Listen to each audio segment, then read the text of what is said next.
સગીર દીકરીઓને મિત્રના ભરોસે બહાર ફરવા મોકલનારા વાલીઓ માટે ચેતવણીરૂપ કિસ્સો સામે આવ્યો।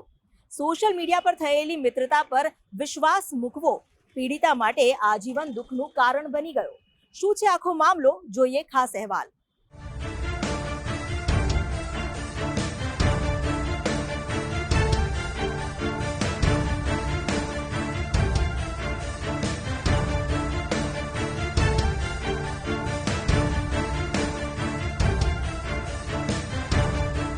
અમદાવાદ પોલીસની ગિરફ્તમાં રહેલો આરોપી દિવેશ પારેખ। ગાંધીનગરમાં હેર સલૂનમાં કામ કરતા દિવેશ પારેખ પર 17 વર્ષીય સગીરાની સાથે દુષ્કર્મનો આરોપ લાગ્યો છે। આ કામમાં દિવેશની મદદગારી કરનારી એક 14 વર્ષીય સગીરાની પણ ધરપકડ કરવામાં આવી છે। અમદાવાદ SC/ST સેલના ડીવાયએસપી રોશની સોલંકીએ અપકૃત્યનો ઘટનાક્રમ જણાવ્યો। સોશિયલ મીડિયા મારફતે બે સગીરા એકબીજાના પરિચયમાં આવી। અમદાવાદના રાણીપ અને કલોલમાં રહેતી સગીરાની વચ્ચે મિત્રતા થઈ। અંદાજે 4 મહિનાની મિત્રતા બાદ 31મી ઉજવણી કરવા માટે 30 ડિસેમ્બરે કલોલથી બંને સગીરા રાજસ્થાનના પ્રસિદ્ધ હિલ સ્ટેશન માઉન્ટ આબુ ખાતે પહોંચી। માઉન્ટ આબુની હોટલમાં એક સગીરાને તેના મિત્રએ કોલ્ડ ડ્રિંક્સના નામે કેફી પીણું પીવડાવ્યું, જે બાદ બેભાન થઈ ગયેલી સગીરા પર દિવેશ પારેખે દુષ્કર્મ ગુજાર્યું। આ કુકર્મનો વિડીયો 14 વર્ષીય સગીરાએ તેના મોબાઈલમાં ઉતારી લીધો। આટલું જ નહીં, પીડિતાની સાથે સગીરાએ પણ શારીરિક અડપલા કરીને તેનો વિડીયો બનાવી લીધો। નશો ઉતરતા અને કપડાં વ્યવસ્થિત ન હોવાથી અજુગતું બન્યાની શંકા થતાં પીડિતા સવારે માઉન્ટ આબુથી નીકળી ગઈ। આ સગીરા અને તેના દુષ્કર્મી મિત્રનો ઈરાદો કદાચ વારંવાર વિડીયોને બહાને ડરાવીને શારીરિક શોષણ કરવાનો રહ્યો હશે। આ અપકૃત્યના 3 મહિના બાદ સગીરાએ ઇન્સ્ટાગ્રામ પર બનાવેલો વિડીયો વાયરલ કરી દીધો, જે જોતા ફફડી ગયેલી સગીરાએ તેના પરિવારજનોને જાણ કરીને પોલીસમાં ફરિયાદ નોંધાવી। 30 ડિસેમ્બરના રોજ એ લોકો રાત્રે ટ્રેનમાં કલોલથી આબુ જવા નીકળ્યા છે અને ત્યારબાદ એ લોકો 31ના અર્લી મોર્નિંગ ત્યાં પહોંચ્યા છે આબુ।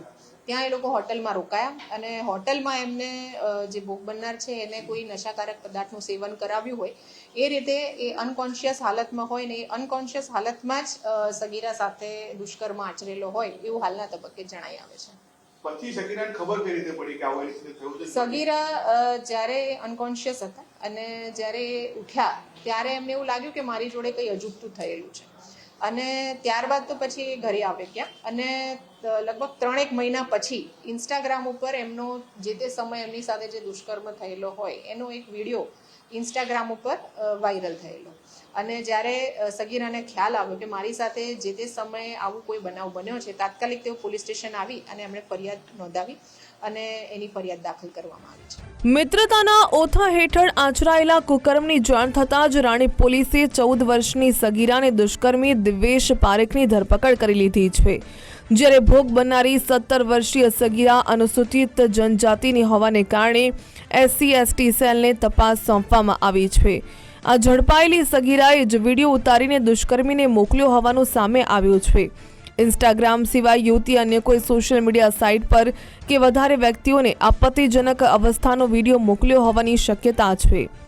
આમાં જ્યારે ભોગ બનનાર છે અનકોન્શિયસ હાલતમાં હતા એ દરમિયાનમાં જે કાયદાના સંઘર્ષમાં આવેલ કિશોરી અને આરોપી દ્વારા એમની જોડે દુષ્કર્મ આચરવામાં આવ્યું છે। આ બંને દ્વારા આ દુષ્કર્મ કરવામાં આવેલું છે। વિડીયો કોણે ઉતાર્યો હતો અને કોના ફોનમાં? વિડીયો જે છે એ સગીરાએ ઉતારેલો છે, એના ફોનમાં ઉતારેલો છે અને ત્યારબાદ એ વિડીયો જે છે એને આરોપીના મોબાઈલમાં ટ્રાન્સફર પણ કરેલો છે।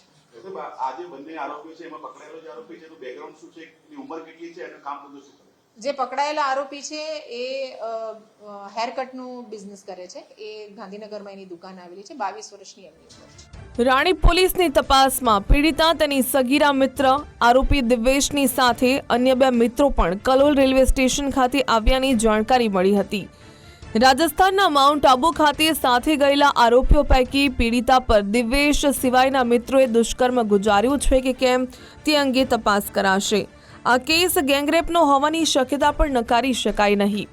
વળી દુષ્કર્મી દિવેશ પારેખે સગીરાની સાથે મળીને વધુ કોઈ યુવતીઓ સાથે અઘટિત કૃત્ય આચર્યું છે કે કેમ તે અંગે પણ વિગતવાર તપાસ હાથ ધરવામાં આવી છે।